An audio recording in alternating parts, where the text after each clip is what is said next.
Hey RT students, today we're going to talk about something that's really confusing for students. All right, let's be honest, it's confusing for practitioners also, okay? And that's temperature corrections on ABGs.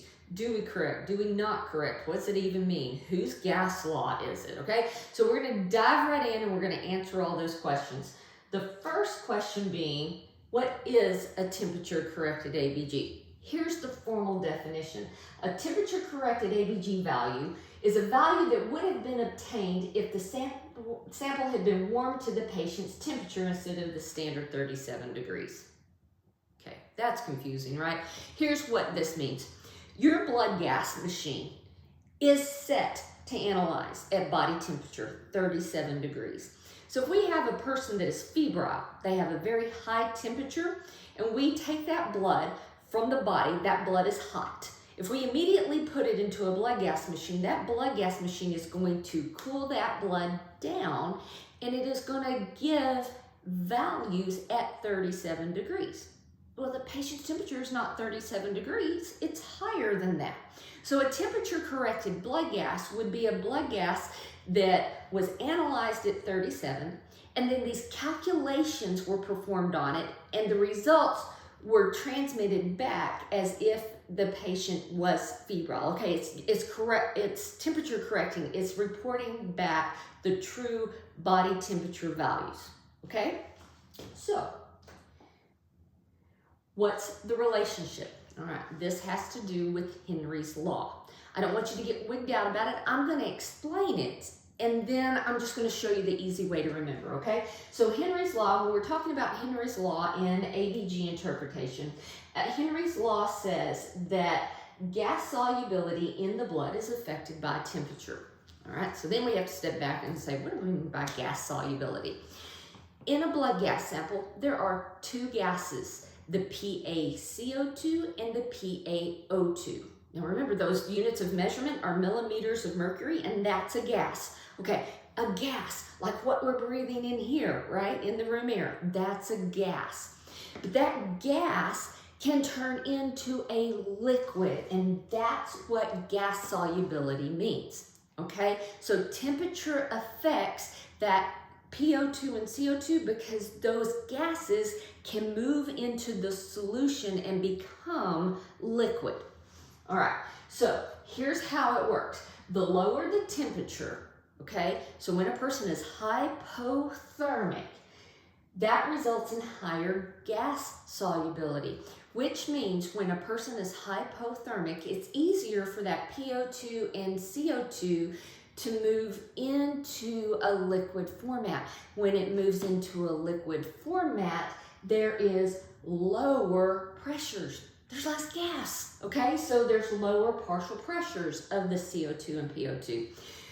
The reverse is true also. At higher temperatures, when a person is hyperthermic, this results in low gas solubility. When a person has a fever, it's a lot harder for the gas, the CO2 and O2 gas, to move into a liquid state. So it remains a gas, and that means it has a higher partial pressure. So basically, because of Henry's law, this just says there is a direct relationship between temperature and partial pressure. So if a person's febrile, the CO2 is going to increase. Increase temperature, increase CO2. If they're febrile, increase temperature, increase PO2, okay? Direct relationship. All right, so what does this really mean? Let's just look at it. So here's a blood gas machine. Here's an example of a patient that's hyperthermic. Here's an example of the patient that is hypothermic. So let's just say we draw an ABG. Okay, let's just say this person has a temperature of 102 degrees Fahrenheit. Okay, this analyzer is going to analyze at 37 degrees Celsius, okay, which is 98.6. All right, so if we draw an ABG, and here are our partial pressures. We draw an ABG, and we now take this warm blood and we put it into that colder spirometer or colder ABG machine. The ABG machine is going to cool down that blood. The ABGs are going to print off the PaCO2 and PaO2 of 37 degrees. We don't want that, because when it goes from 102 to 98, what ends up happening is this will result in a lower PaCO2 on the machine and a lower PaO2 on the machine, right? When we decrease temperatures, we decrease pressures. Okay, what we're saying is that's not really what's going on in the body. We have to convert it back. So there are calculations that the machine will do that'll bring these back up and report at that higher body temperature, okay? The same thing is also true if a person is hypothermic. Okay, let's say somebody's 30 degrees Celsius, okay? So they're cold, right?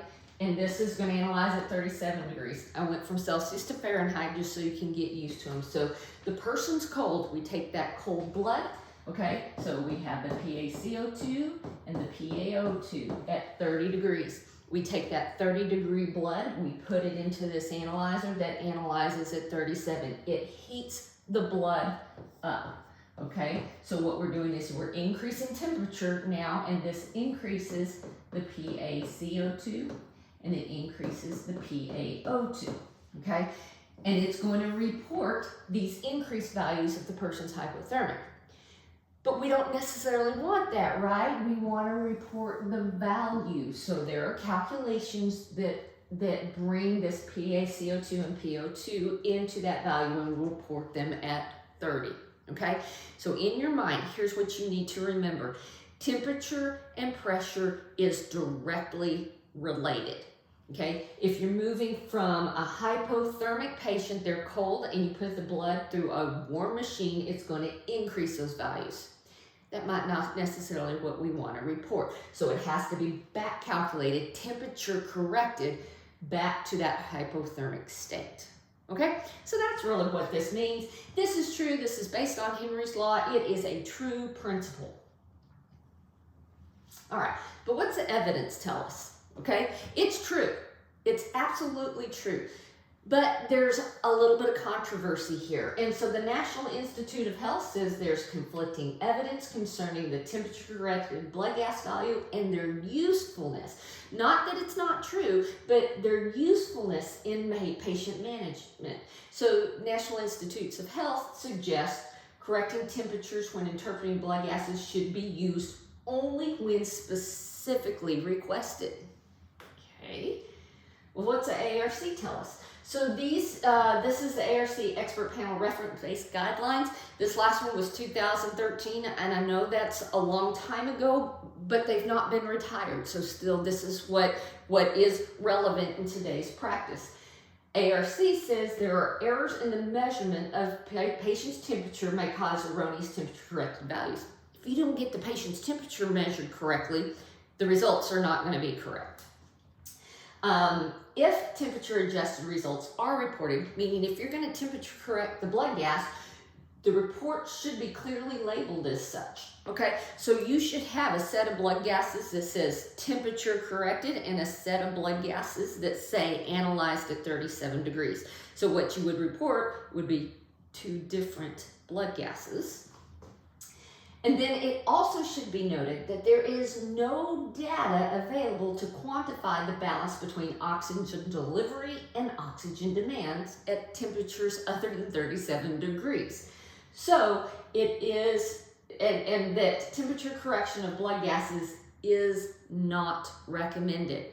Okay, so we've got two things that tell us now, do it only when requested, basically. And if we go to Egan's, the 13th edition of Egan's says, yes, there are correction equations that are available to compute the temperature, right? Okay, it can report correctly. However, they correct only for the relationship between temperature and pressure. They don't take into account metabolic and cardiovascular changes that happen at that temperature. And for this reason, the use of corrected PaO2s and CO2 readings remain controversial. So, do we do it? Do we not? I'm not going to get into that. I'm going to tell you to follow your hospital's policy, but you just need to remember that temperature and pressure is directly related. All right.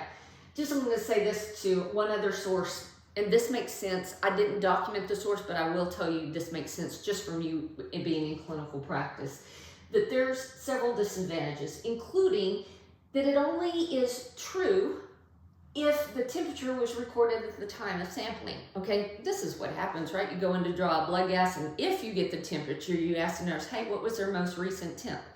And the nurse will tell you what it was, but if that nurse took that temperature 2 hours ago, you don't really have the patient's true temperature at the time you're reporting the gas. So if you temperature correct, you might be temperature correcting back to an erroneous temperature, okay? Happens all the time. And then the temperature corrected and uncorrected values can be confused with each other. The AARC says you have to present both. So there is going to be some confusion because we're all a little confused about it, right? Okay, bottom line, do it if your hospital policy tells you to do it.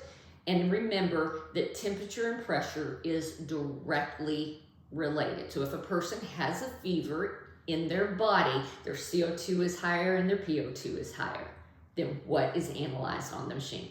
If a person is hypothermic, okay, their CO2 and their PO2 is lower than what is going to be measured on the analyzer.